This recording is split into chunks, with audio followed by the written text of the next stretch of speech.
Shalom Bapak Saudara yang terkasih dalam Tuhan Yesus Kristus. Saya mengajak kita untuk memuji besarkan nama Tuhan. Mari menyembah bersama-sama. Karena sadari bahwa Allah kita lah yang luar biasa, yang selalu memberkati kita dengan kasih setianya. Mari kita sama-sama memuji Dia.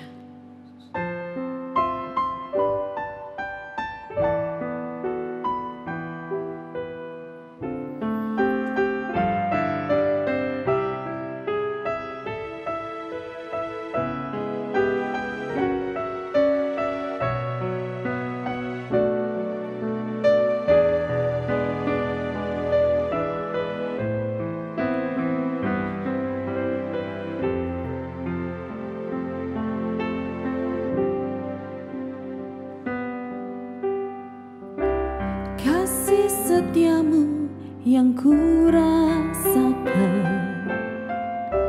lebih tinggi dari langit biru. Kebaikanmu yang telah kau nyatakan lebih dalam dari lautan. Berkat-Mu yang telah ku terima sempat membuatku terpesona. Apa yang tak pernah ku pikirkan, itu yang kau sediakan bagiku. Siapakah aku ini Tuhan, jadi biji mata-Mu.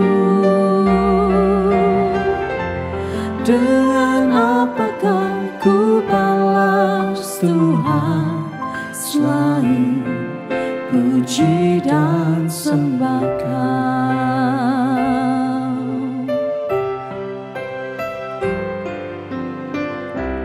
Kasih setiamu yang ku rasakan lebih tinggi dari langit biru. Kebaikan-Mu yang telah kau nyatakan lebih dalam dari lautan. Berkat-Mu yang telah ku terima sempat membuatku terpesona. Apa yang tak pernah ku pikirkan, itu yang kau sediakan bagiku. Siapakah aku ini Tuhan, jadi biji mata-Mu. Dengan apakah ku balas Tuhan selain puji dan sembah Kau. Siapakah aku ini Tuhan, jadi biji mata-Mu.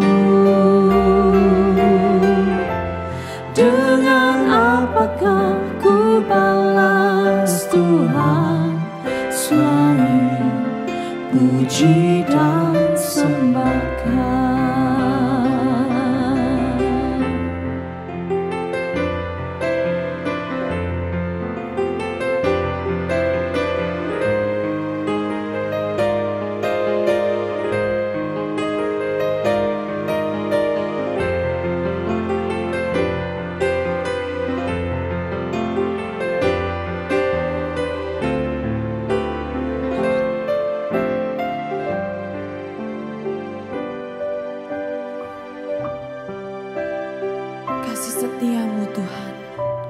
Sungguh nyata dalam kehidupan kami.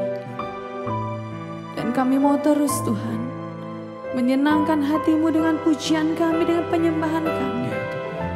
Ini merupakan ucapan syukur kami kepadamu Yesus.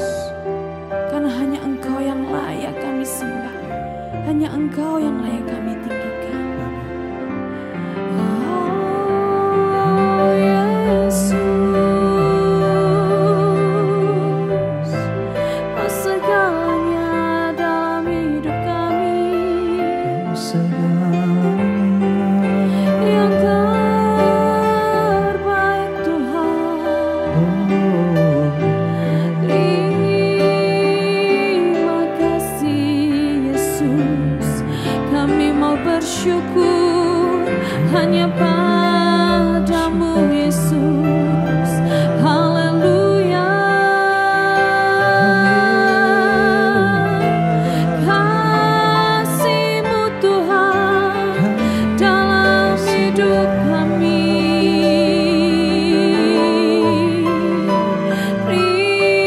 Terima kasih Tuhan.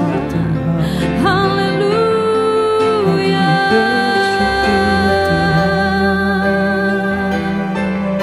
Yesus, Kau yang terbaik, Kau beri yang terbaik. Kami mau bersyukur. Haleluya, haleluya.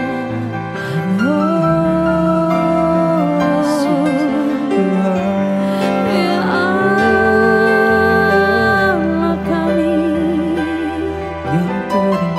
Yesus Tuhan. Haleluya, haleluya. Yesus, ya Tuhan. Haleluya, haleluya. Terima kasih Yesus. Ya Rama, ya Rama.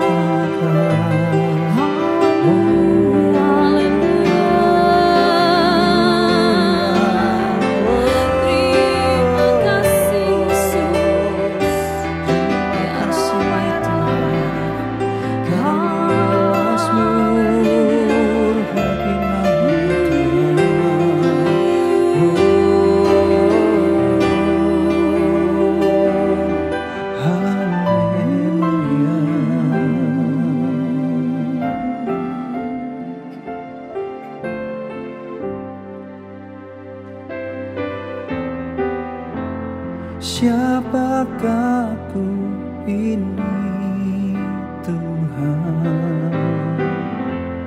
jadi biji matamu. Dengan apakah ku balas Tuhan selain puji dan sembah.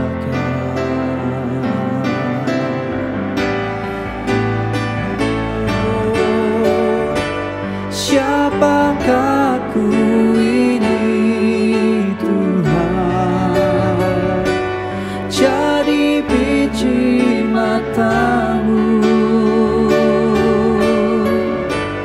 Dengan apakah ku balas Tuhan selain puji dan sembahkan.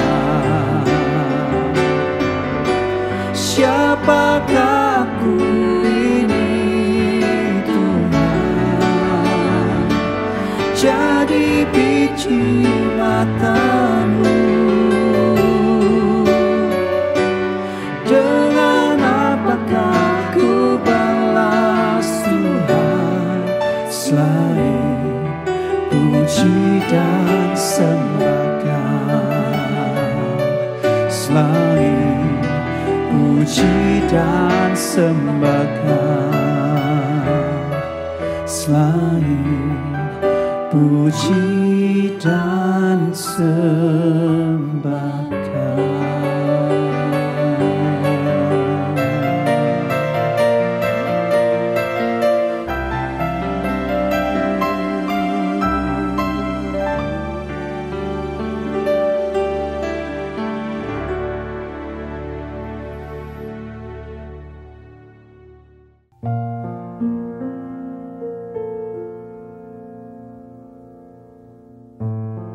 Shalom. Shalom, nama saya Kak Yuli. Saya seorang guru sekolah minggu, saya seorang pengajar anak-anak di Eagle Nest di Gereja Betani Salatiga.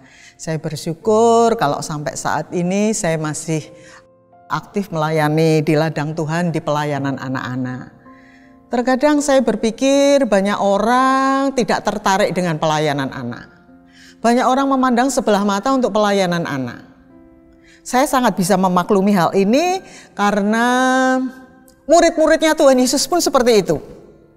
Ya, jadi ketika orang tua bawa anak-anak kepada Tuhan Yesus, terus murid-muridnya Tuhan Yesus itu mengusir mereka. Nah, yang kita perlu perhatikan apa responnya Tuhan Yesus. Tuhan Yesus menegur muridnya dan dia berkata, biarkan anak-anak datang padaku. Jangan menghalang-halangi mereka, sebab orang yang seperti inilah yang empunya kerajaan surga. Wow, kata-kata ini keren ya. Tuhan Yesus memberikan penghargaan yang tinggi untuk anak-anak. Ya, jadi standar ukuran masuk ke surga termasuk pakai contoh anak-anak ini. Karena di mata Tuhan, anak-anak ini sangat istimewa di mata Tuhan. Anak-anak ini sangat penting dan berarti di mata Tuhan Yesus. Murid-muridnya tidak tahu hal ini, dianggap ketika Tuhan Yesus sedang sibuk melayani, ada orang tua bawa anak-anaknya, dianggap ini nanti akan mengganggu pelayanan Tuhan, makanya diusir. Ya, berarti murid-murid Tuhan tidak tahu hatinya Tuhan untuk anak-anak. Wah, kita jadi tahu ternyata kan walaupun Tuhan Yesus sangat sibuk melayani, dia tetap welcome, dia tetap menyambut anak-anak. Anak-anak datang kepadanya, dipeluk, ditumpangin tangan, diberkati. Wah, Tuhan Yesus selalu punya waktu untuk anak-anak, sekalipun dia sibuk. Terkadang banyak orang tua atau orang dewasa ketika sibuk bekerja, ketika anak-anak datang dibilang, jangan deket-deket papa, baru sibuk ini di sana. Dianggap kehadiran anak-anak itu mengganggu.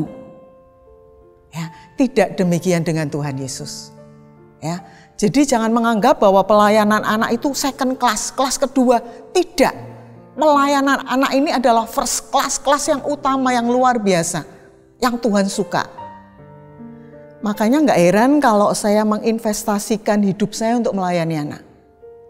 70% dari umur saya investasikan untuk melayani anak. Dan orang kalau menginvestasikan sesuatu itu tentu pada sesuatu yang penting, yang berharga. Gak mungkin lah orang menginvestasikan sesuatu ke hal yang gak berguna, gak penting. Termasuk saya bukan orang bodoh kalau saya hampir 38 tahun melayani Tuhan lewat pelayanan anak-anak. Saya menginvestasikan waktu saya yang begitu lamanya untuk melayani anak-anak. Karena saya tahu ini adalah hal yang sangat penting. Dan ini hal yang sangat Tuhan suka. Ya, jadi ketika saya mulai melayani anak-anak di sebuah sekolah minggu, ketika saya kelas 1 SMA. Saya melayani di situ beberapa tahun, kemudian saya mau menikah. Saya ingat ada seorang senior saya berkata, Yuli, biasanya guru sekolah minggu itu sesudah menikah hilang, gak melayani anak-anak lagi. Dia bilang, kamu jangan ya, kamu jadi pionirnya, kamu jadi yang pertama. Jadi walaupun kamu nanti sudah menikah, kamu tetap melayani anak-anak. Dan saya bilang, oke, karena passion saya memang untuk anak-anak. Nah, kemudian saya melayani anak-anak walaupun saya sudah menikah. Dan sebelum menikah pun saya juga berkata pada calon suami saya, satu hal yang tidak boleh kamu larang saat saya sudah nikah sama kamu, satu aja. Jangan larang saya untuk melayani Tuhan. Dan suami saya mengiyakan. Sebetulnya saya tanpa minta itu pun saya tahu suami saya mensupport saya, mendukung saya untuk melayani Tuhan, khususnya di bidang anak-anak. Nah, satu kata yang menjadi prinsip hidup saya dalam melayani anak, satu aja. All out, sepenuh hati. Dan saya ingin mengajar anak-anak itu tidak textbook, tidak hanya teori. Makanya saya berdoa, Tuhan, sebelum saya menyampaikan firman Tuhan, beri saya kesempatan menghidupi firman itu. Beri saya kesempatan mengalami pengalaman pribadi sendiri dengan Engkau. Contoh, ketika saya akan menyampaikan firman tentang iman pada anak-anak, Tuhan izinkan itu terjadi. Ketika saya bangun tidur, saya kaget ketika ngaca ternyata hidung saya yang separuh ini penuh dengan bintik-bintik, melentung-melentung kecil-kecil, di ujungnya nanah. Saya langsung datang ke mama saya, "Mah, ini hidung saya kok kayak gini?" Mama saya begitu lihat, "Aduh, harus ke dokter." Saya bilang, "Enggak lah, saya enggak mau ke dokter, saya mau berdoa aja. Tuhan pasti sembuhkan saya." Mama saya kaget, "Jangan, kamu harus ke dokter." Karena dia berpikir saya seorang anak gadis, kalau sampai hidung saya cacat, kalau sampai meninggalkan bekas luka yang jelek di hidung saya, di wajah saya, mama saya kan kepikiran. Tapi saya tetap bersikukuh, enggak, saya mau berdoa. Saya enggak mau ke dokter, saya enggak mau minum obat, saya enggak mau dikasih salep. Ketika kakak saya melihat percakapan saya dengan mama saya, kakak saya datang. "Udah mah, biarkan Yuli dengan imannya." Dan kalau Bapak Ibu Saudara sekalian lihat saya sekarang, hidung saya kan nggak cacat, nggak ada bekasnya sedikit pun. Saya alami. Jadi Tuhan Yesus benar-benar berkuasa menyembuhkan penyakit. Saya alami. Jadi yang saya bagikan ke anak-anak ini bukan secara teori, tapi sesuatu yang saya hidupi. Karena saya mau anak-anak yang saya layani ini tidak hanya tahu firman Tuhan secara teori, tapi mereka melakukan. Mereka mempraktekkan firman Tuhan, mereka menghidupi firman Tuhan. Saya mengajar anak-anak itu seperti Tuhan Yesus. Tuhan Yesus itu ketika melayani, ketika dia itu berbicara sebagai orang yang berkuasa. Tidak seperti ahli-ahli Taurat. Saya juga mau seperti itu. Jadi ketika saya berbicara, menyampaikan firman Tuhan, saya berbicara sebagai orang yang berkuasa. Ya, ini bukan hal yang mudah. Makanya saya harus bergaul karib dengan firman, saya harus menghidupi firman. Jangan sampai saya menjadi gajah di belangkoni, ya, bisa ngajar tapi nggak bisa ngelakoni. Banyak hal yang terjadi hampir selama 38 tahun saya melayani Tuhan. Banyak hal-hal yang mendebarkan, bikin sport jantungnya berdegup keras. Banyak juga hal-hal yang lucu, yang buat saya tertawa. Banyak hal-hal yang menyentuh hati saya, menyentak hati saya. Saya akan bagikan untuk Bapak Ibu Saudara. Jadi saya itu melayani anak-anak tidak hanya di gereja pusat, tapi juga di cabang. Nah, gereja di cabang ini bentuknya bukan gereja, tetapi rumah penduduk. Nah, saya melayani di daerah Kemiri, di sebuah rumah penduduk. Dan saya ajak anak-anak di sekitar perkampungan itu untuk sekolah minggu.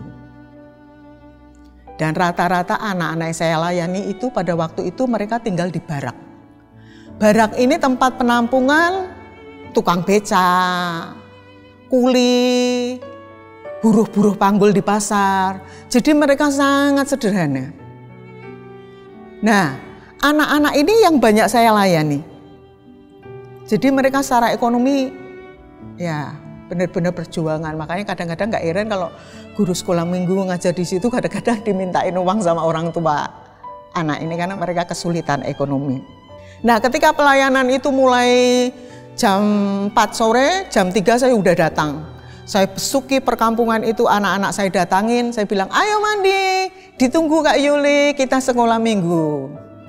Saya keliling, "Ayo semangat sekolah minggu ya, ditunggu Kak Yuli." Saya keliling. Nah, ketika suatu saat selesai ibadah di cabang ini, salah satu murid sekolah minggu saya cewek, pulang nyebrang jalan ditabrak sepeda motor dengan kencang, dan pengendara sepeda motor ini seorang mahasiswa. Saya dengar itu, dan murid sekolah minggu saya ini kan cepat-cepat dilarikan ke rumah sakit di Salatiga. Dan setelah di ronsen, memang kakinya patah. Bersyukurnya mahasiswa ini mau bertanggung jawab. Waktu itu saya juga ngurus dan anak ini dioperasi di ruang operasi di Salatiga. Waktu itu saya berbicara dengan teman saya guru sekolah minggu ini. Wah kalau dioperasi di Salatiga, padahal di Salatiga pada waktu itu ya belum ada dokter spesialis tulang. Wah, saya pengen memberi yang terbaik untuk murid sekolah minggu saya. Apalagi dia cewek. Saya nggak mau kalau dia hasil operasinya nggak benar, nggak berhasil, akhirnya murid sekolah minggu ini jadi cacat gitu ya. Jadi pincang lah jalannya. Saya nggak mau. Akhirnya kita berbicara juga dengan orang tuanya. Akhirnya saya berkata, ya memang tempat yang terbaik, rumah sakit yang terbaik untuk tulang itu ada di Solo, di RC Solo. Dan tempat itu memang terkenal bengkelnya tulang. Saya rundungan dengan orang tuanya, dengan yang nabrak, setujulah dibawa ke Solo. Akhirnya dengan perjuangan yang gigih, nggak mudah loh, ngeluarin murid saya ini dari rumah sakit di Salatiga ini untuk saya bawa ke Solo itu nggak mudah. Saya diintimidasi dari pihak rumah sakit. Saya harus tanda tangan, dikatakan harus bertanggung jawab kalau sampai terjadi apa-apa dengan anak ini. Karena dikeluarkan dari rumah sakit. Sebetulnya kan saya bawa ke rumah sakit yang lebih baik. Saya oke lah. Saya iyakan lah. Singkat cerita akhirnya kami sampai ke Solo. Dan di Solo di RC ini, wah dokter spesialis tulangnya banyak banget. Ini termasuk rumah sakit yang besar di Solo. Akhirnya di ronsen dan dokternya bilang, wah ini penyambungan tulangnya nggak benar. Nah, terus gimana dok? Ya harus diulang, operasi lagi. Waduh, pikiran saya ini sudah tulang disambung, apa dipoklek lagi, sambungin lagi. Waduh, tapi ya sudahlah, demi yang terbaik untuk murid sekolah minggu. Akhirnya setuju. Akhirnya murid sekolah minggu saya dibawa ke ruang operasi di rumah sakit RC Solo ini. Saya, teman saya, dan orang tuanya nunggu di depan ruang operasi. Saya nggak tahu apa yang terjadi di dalam ruang operasi itu. Yang jelas telinga saya ini dengan jelas mendengar, Kak Yuli, sakit Kak, sakit Kak, Kak sakit Kak Yuli. Dia teriak-teriak, wah saya tuh kaget. Jantung saya kemudian berusaha duduk, atur nafas karena jujur saya keliyeng-keliyeng mau semaput ya, mau pingsan saya rasanya hati saya rasanya diremas-remas, saya rasanya aduh apa obat biusnya kurang apa piye toh ya kok sampai anaknya teriak-teriak seperti itu. Nama saya dipanggil-panggil, saya sampai gini, jadi nak manggil-manggil ya nama ibunya aja gitu. Ibunya kan juga nungguin kenapa nama saya, dan itu benar-benar menghancurkan hati saya. Saya kalau cerita aja mata saya bisa berkaca-kaca pada waktu itu. Saya berusaha, Tuhan tolong saya supaya saya nggak pingsan. Ya, saya berdoa dan puji Tuhan operasinya berhasil. Dan anak ini sekarang berjalan dengan normal, nggak cacat, ya. Ini cewek, dan saya bersyukur walaupun dengan perjuangan yang pantang menyerah saya untuk memperjuangkan anak ini. Nah, ini peristiwa yang bikin jantung saya itu berdebar-debar. Ada juga peristiwa yang seperti itu yang kami alami. Jadi ketika saya ngajar sekolah minggu di Kemiri ini selesai, katakan mulai jam 4 selesai jam 5. Saya harus beres-beres dulu, harus absen dan sebagainya. Dan dari tuan rumah itu biasanya dihidangkan kepada kami itu teh panas gitu ya. Nah begitu dihidangkan, itu panasnya, waduh kicat-kicat ceritanya. Jadi saya buka dulu tutupnya supaya agak dingin supaya bisa diminum. Nah itu kan nunggu waktu. Jadi paling enggak saya ninggalkan tempat itu sekitar jam 5:15 atau hampir setengah 6, ya ceritanya hampir maghrib lah. Dan rumah saya di Jalan Imam Bonjol, dari Kemiri untuk menuju ke rumah saya itu saya melakukan perjalanan yang paling cepat itu lewat, waktu itu namanya Kalimangka, kalau sekarang namanya Jalan Sinoman Tempel, ya, jalan yang menghubungkan dari Imam Bonjol sampai ke Diponegoro. Nah, kalau sekarang jalannya lebar, waktu itu jalannya setapak. Dan di tengah-tengah jalan itu ada kuburan. Dan di kanan kiri di sekitar kuburan itu nggak ada rumah, nggak seperti sekarang rumahnya banyak sekali.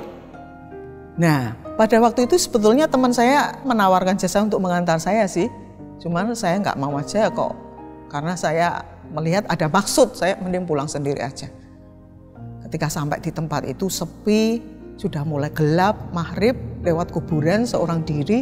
Jangan bilang saya nggak deg-degan lah.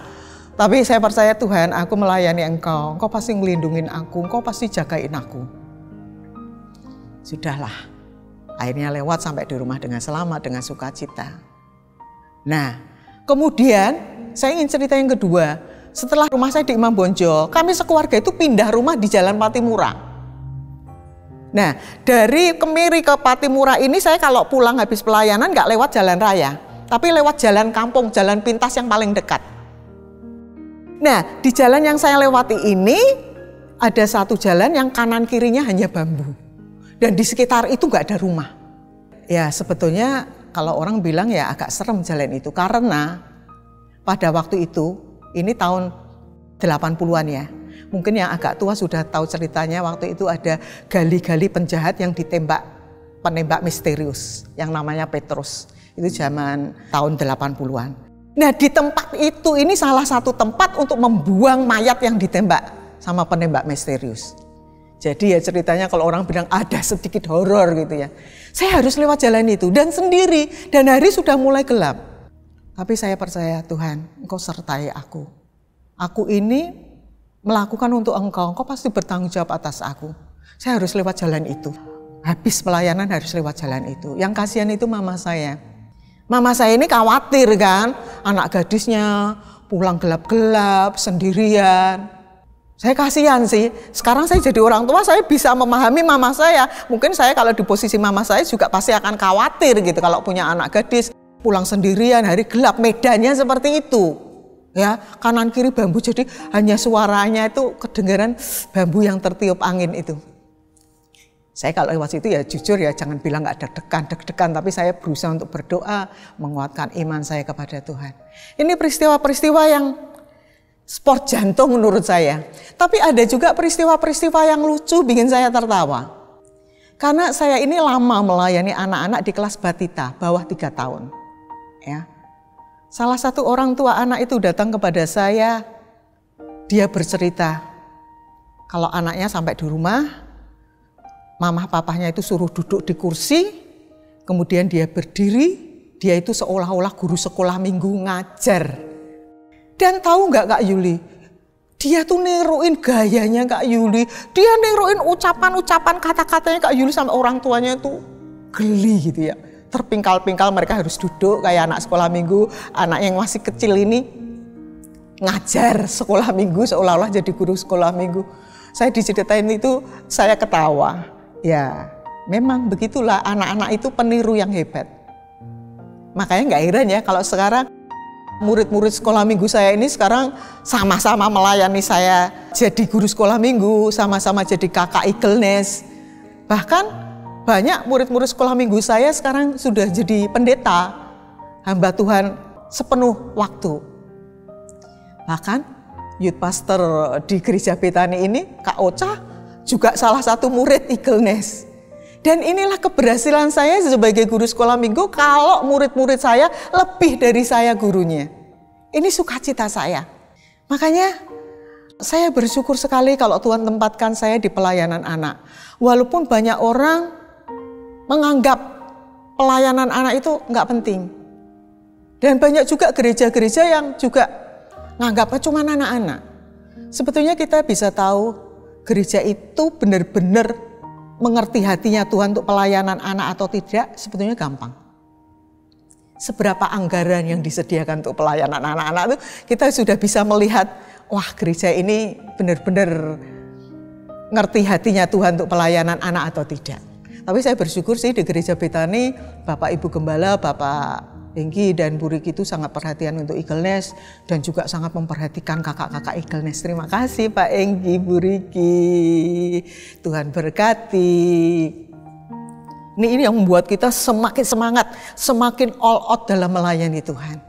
Dan saya semakin kesini ini juga semakin passionnya tuh semakin bergelora gitu ya.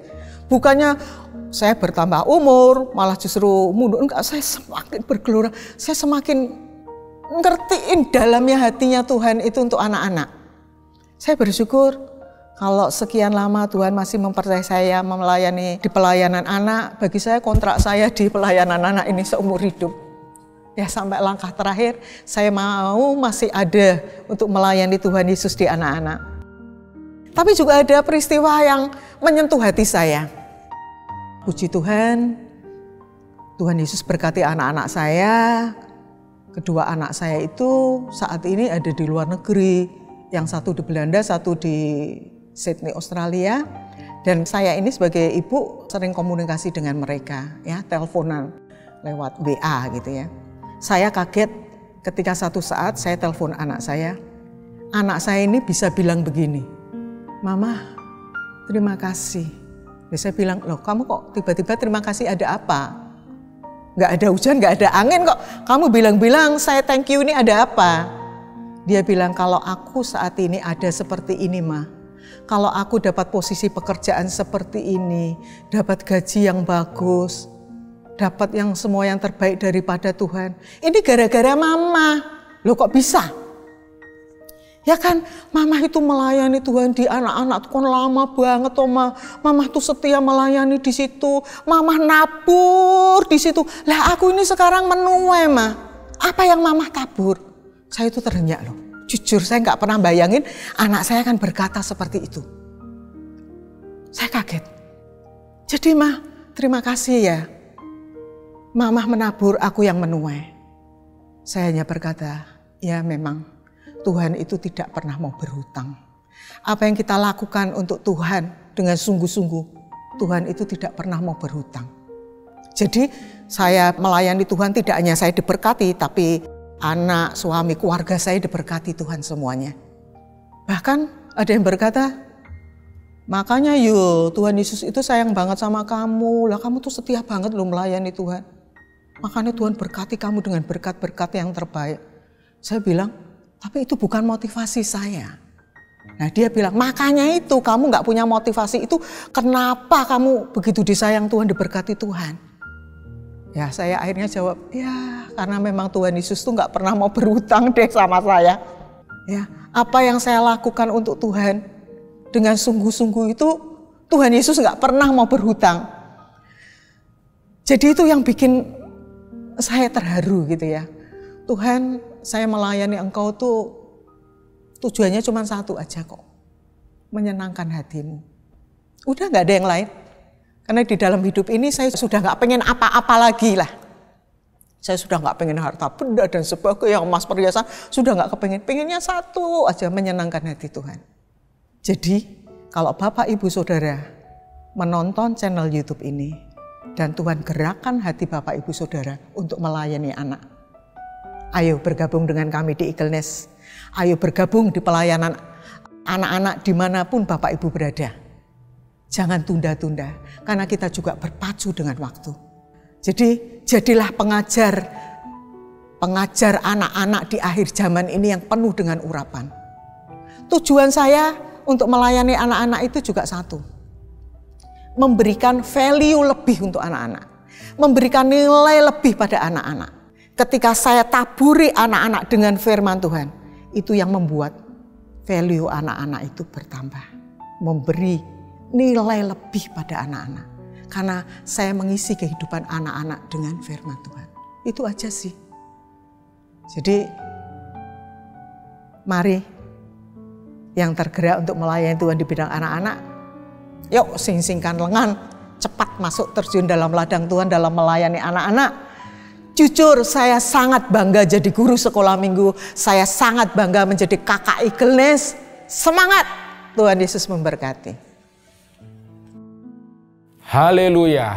Bapak Ibu Saudara yang dikasih Tuhan, kita mengucap syukur. Kita sudah mendengar kesaksian dari Ibu Yuli. Bagaimana hatinya ditaruh untuk melayani anak-anak. Bapak Ibu Saudara yang dikasih Tuhan, kita harus memiliki paradigma yang sama dengan kebenaran firman Tuhan, bagaimana anak-anak itu berharga dan mulia di pemandangan Tuhan. Seringkali memang kita menganggap bahwa anak-anak menjadi pribadi yang mengganggu dalam kehidupan kita. Ketika ada sebuah pertemuan, bahkan ada sebuah ibadah, dan di situ ada anak-anak, seringkali malah kita terusik.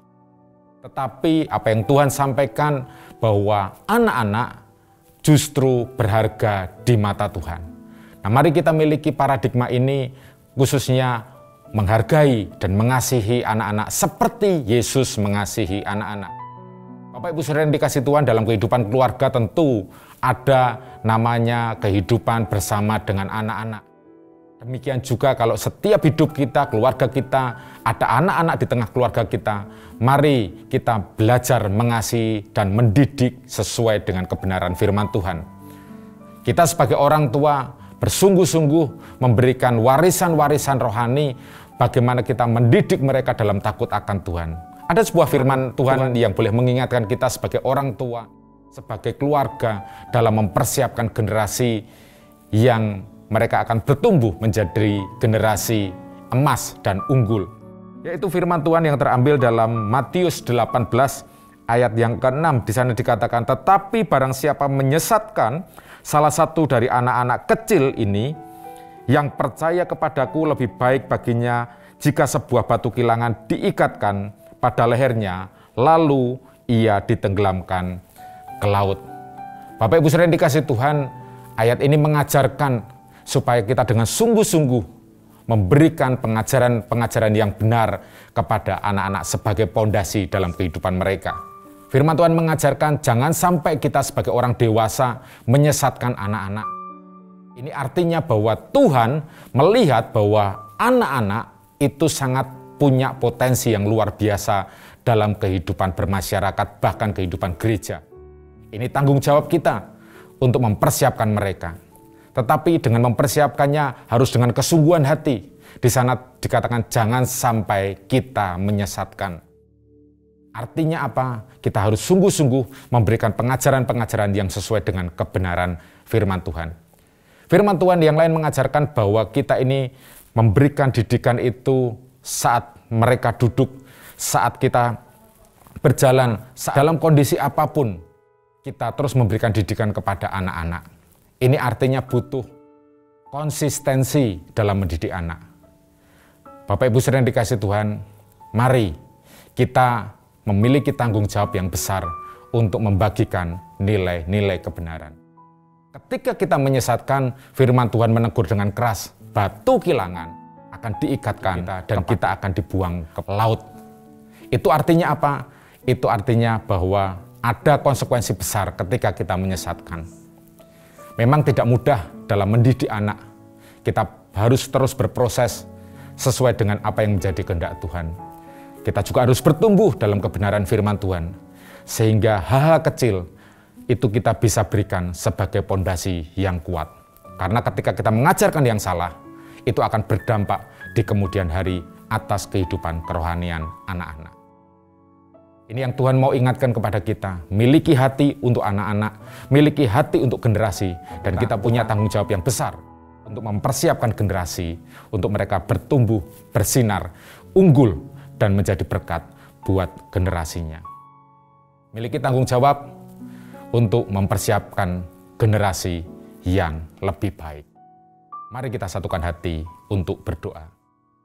Tuhan, kami mengucap syukur kalau kami boleh hidup dalam sebuah komunitas keluarga, kami boleh hidup dalam komunitas gereja dan pelayanan, kami boleh hidup dalam komunitas bermasyarakat, di mana di sana ada anak-anak, di mana mereka Tuhan tempatkan generasi-generasi di bawah kami untuk kami persiapkan dengan baik. Tetapi ajar kami untuk boleh mendidik mereka dengan takut akan Tuhan, sesuai dengan kebenaran firman Tuhan. Ajar kami sebagai orang tua, kami minta hikmat Tuhan, untuk kami boleh membagikan nilai-nilai kerajaan surga untuk generasi berikutnya. Sehingga hidup kami berdampak buat generasi di bawah kami, tetapi hidup generasi-generasi setelah kami juga mereka berdampak bagi generasinya. Anugerah-Mu boleh dilimpahkan buat setiap keluarga-keluarga dalam berproses mendidik anak-anak. Terima kasih Tuhan, di dalam nama Tuhan Yesus, haleluya, amin. Tuhan Yesus memberkati kita semuanya.